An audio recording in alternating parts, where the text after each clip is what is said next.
Okay, let's unpack this. The images are pretty striking, right? President Trump touching down in Saudi Arabia. Yeah. Air Force One, the welcome from Crown Prince Mohammed bin Salman right there on the tarmac, even a purple carpet.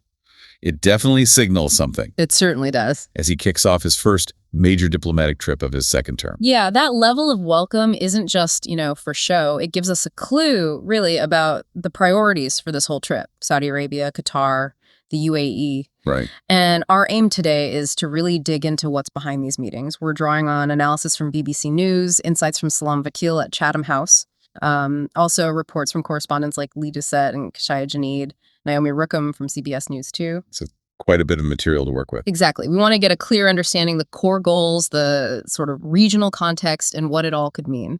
For the U.S. and the Middle East, without getting totally lost in the weeds. Exactly. We know you're looking for the key information, those aha moments that make sense of it all. You don't want to feel like you're, studying for an exam. Right.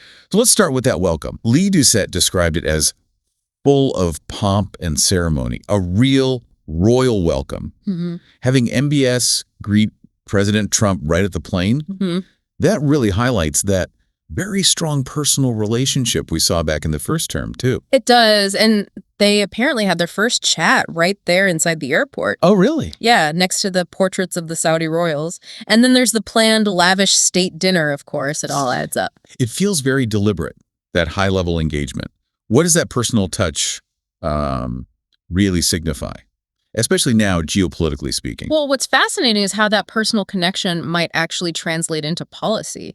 We saw something similar, didn't we, during his first official trip, also started in Riyadh? Yeah, that's true. It suggests a pretty consistent emphasis on this particular relationship.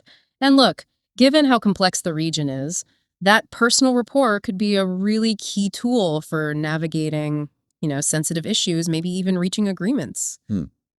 It's worth looking back, I guess, at the first term to see how that played out. Did it help? Did it sometimes cause problems? It's a good question. Now, obviously, the Middle East isn't static. Things have definitely evolved since that first trip, 8 years ago now? Right. Salam Vakil pointed this out back in 2017. It was all about building a united front against Iran. Yeah. The landscape looks pretty different today. It's shifted quite significantly, yeah. If you connect this to the bigger picture, a really crucial development is the restoration of diplomatic ties between the Gulf states and Iran. Which was unthinkable just a few years ago. Totally. And we're seeing active dialogue, exchanges happening. Maybe even more importantly, these same Gulf states are now actually backing direct talks between Iran and the U.S. about the nuclear program. Wow. Which, presents a real opportunity for de-escalation. Maybe a more stable region than we've seen in quite some time. Which brings up that potentially delicate point that's been floating around, the idea of renaming the Persian Gulf to the Arabian Gulf. Yes. Apparently that was something President Trump might have considered as a sort of gesture to Gulf leaders. Yeah. But it seems like there's a strong understanding now that this could be a major flashpoint with Iran. And this really raises an important question about diplomatic strategy, doesn't it? Like, okay, a symbolic move like that might go down well with some Gulf leaders. Sure. But as Salam Vakil noted, it touches on really deeply held nationalistic feelings in Iran, even though the term Arabian Gulf is used sometimes, even by the U.S. in certain contexts. Yeah. A formal renaming pushed by President Trump could definitely be seen as a major provocation by Tehran. It could potentially undermine any efforts towards dialogue. It's a really delicate balance, supporting allies versus not escalating tensions. Absolutely. Okay, now let's pivot a bit to what seems like a huge driver for this trip, economics. Money. There's a lot of talk about President Trump aiming to lock down significant new investment in the U.S. Potentially, $1 trillion over this 4-day tour? Yeah, potentially. It's a massive number. It really is a huge potential influx. It is substantial. But as Kashaya Janeed highlighted, it's important to understand this isn't just like charity money. Right. For Saudi Arabia, Qatar, the UAE, this is strategic.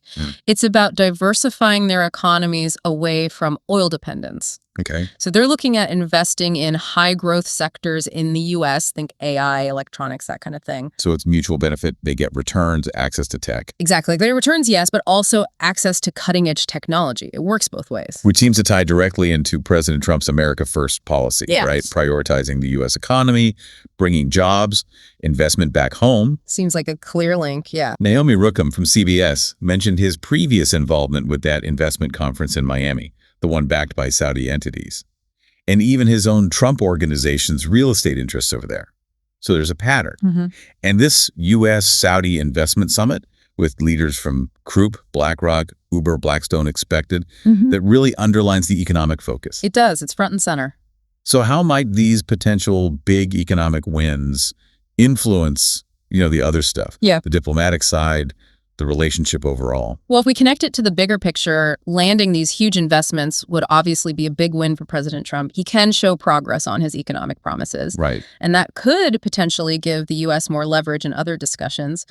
But, it also raises questions. How might these economic ties influence the U.S. stance on, say, human rights or other geopolitical disputes in the region? It's a complex interplay of interests, for sure. However, it's clear this trip isn't just about deals and dollars, is it? No, definitely not. As Salam Vakil pointed out, this is happening at a very sensitive time in the region, mainly because of the ongoing war in Gaza and the resulting humanitarian crisis of epic proportion. Yeah, that looms large over everything. You have to imagine Arab leaders will be pressing President Trump hard on that. Absolutely. The pressure will likely be intense to push for an end to the conflict and, critically, to make sure humanitarian aid actually gets into Gaza. And then there's another layer that reported GCC summit, where the new Syrian leader, Ahmed al-Shara, might show up. Right, potentially lobbying for U.S. sanctions relief. So any statements coming out of these meetings about Gaza, about Syria, about regional stability in general, they're going to be watched really closely, aren't they? Absolutely. They'll be parsed for every signal about where U.S. foreign policy is heading. And there seems to be this sense, maybe, that the U.S. is adjusting its role in managing these regional crises, perhaps looking to the Gulf states to kind of take on more responsibility. Salam Vakil mentioned burden sharing. Yeah, that concept of burden sharing is interesting. There was even talk about the U.S. hoping Saudi Arabia could help with peace efforts in the Ukraine war. That's quite a range of expectations. It is. And what are the potential upsides and downsides of that shift? Good question. Well, what's fascinating here is this evolving idea. The benefits for the U.S. could be, less direct involvement in messy regional conflicts, maybe more focus on domestic stuff. Okay. But it also raises big questions about the capacity and maybe the willingness of these Gulf states to actually manage these incredibly complex, deep-rooted conflicts effectively. And they don't all have the same interests either. Exactly. Differing interests, different priorities within the region. That could definitely challenge any kind of unified approach. Now, one of the things getting the most buzz about this trip is who President Trump isn't visiting. Ah, yes.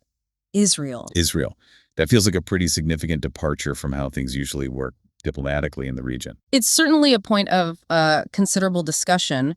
As Kashaya Janid noted, Prime Minister Netanyahu is probably not happy about Israel being left off this initial itinerary. You think? It could well be a signal, optical tensions, Yeah. maybe reflecting some of those lingering disagreements between Netanyahu and Trump from the last administration. But then, as Naomi Rookham pointed out, President Trump did host Netanyahu pretty recently. True. And the fundamental U.S.-Israel strategic alliance, that's still solid, right? Mm-hmm. So maybe it's more nuanced. Could it be more about the current situation in Gaza than some big shift in the relationship itself?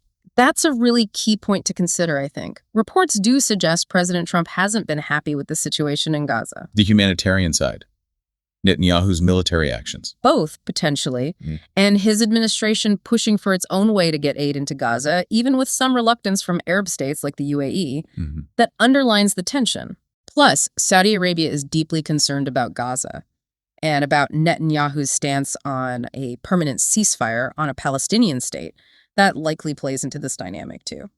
So maybe that explains why going straight to Israel wasn't the priority for this first leg, It could well be. which seems to have kind of cooled any immediate talk about Saudi Arabia joining the Abraham Accords, normalizing relations with Israel right now. Yeah, expectations on that seem lower for this visit. And there's also that other intriguing detail, Saudi Arabia wanting its own nuclear program Right. and a reported shift in the U.S. position. With the Trump administration maybe being more open to it than the Biden administration was, possibly even delinking it from normalization with Israel. Yeah, that potential decoupling is significant. What are the implications there? Well, it suggests a possible recalibration of U.S. priorities, doesn't it? Where maybe other strategic interests like economic deals or regional stability, as Washington sees it, might be taking precedence over immediately expanding the Abraham Accords. But it also naturally raises big questions about nuclear proliferation in the region and what that means for the whole non-proliferation framework. So when we look at the big picture, what are the main goals for the U.S. on this trip? President Trump seems to have a pretty full plate. He does, yeah. Naomi Rookham summed it up pretty concisely. Tackle Iran's nuclear program, try to end the war in Gaza, and keep oil prices stable. Okay, 3 big ones. And the White House clearly sees Saudi Arabia as a vital diplomatic partner for all of that. The hope seems to be that President Trump's personal relationships can be leveraged, maybe to pressure Hamas, potentially find a path towards peace in Gaza. And the economic piece is always there. Oh, absolutely. That's central. The belief that getting more oil production could help lower costs for Americans, lower inflation, maybe even impact the war in Ukraine. And the Abraham Accords. Expanding those was a big thing in his first term. It was a notable achievement, yes, but it seems to be less of an immediate focus this time around based on the itinerary and the current context. And we can't forget that rather remarkable gift from Qatar, The the plan. reported $400 million airplane. A flying palace, they called it.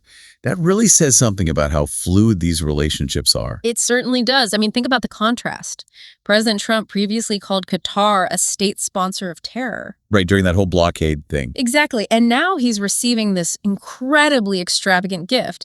It just highlights the massive improvement in relations. That's a clear sign of how these nations are working hard to boost their global image, right? Become really influential players. Absolutely. And you see it with MBS too, the shift in his global image from being something of a pariah after Khashoggi to now being warmly greeted by the U.S. president. It's another really striking example of these evolving dynamics and just the sheer complexity of international relations. So as we wrap up this deep dive into President Trump's trip, it feels like we've landed on a few key themes, a really strong focus on economic deals for the U.S. A complex, fast-changing regional situation where old rivalries are maybe being reevaluated. The notable absence of Israel from this first part of the trip and the signals that might send. Right. And maybe a kind of reprioritization of U.S. foreign policy goals in the Middle East. Exactly. And it really prompts you to think about how interconnected all these pieces are. You know, how might these huge economic interests end up shaping the diplomatic strategies? And vice versa. How could the shifting geopolitics affect the success of those economic goals? Precisely. Which brings us to our final point for you, the listener, to consider. Given everything we've discussed, all these developments unfolding, what do you think is the most significant long-term consequence of President Trump's approach to the Middle East, both for the region itself and for the United States? Yeah, and maybe what unseen repercussions might pop up from prioritizing economic ties so heavily alongside these really delicate diplomatic issues, especially in the current climate. Definitely gives us a lot to think about.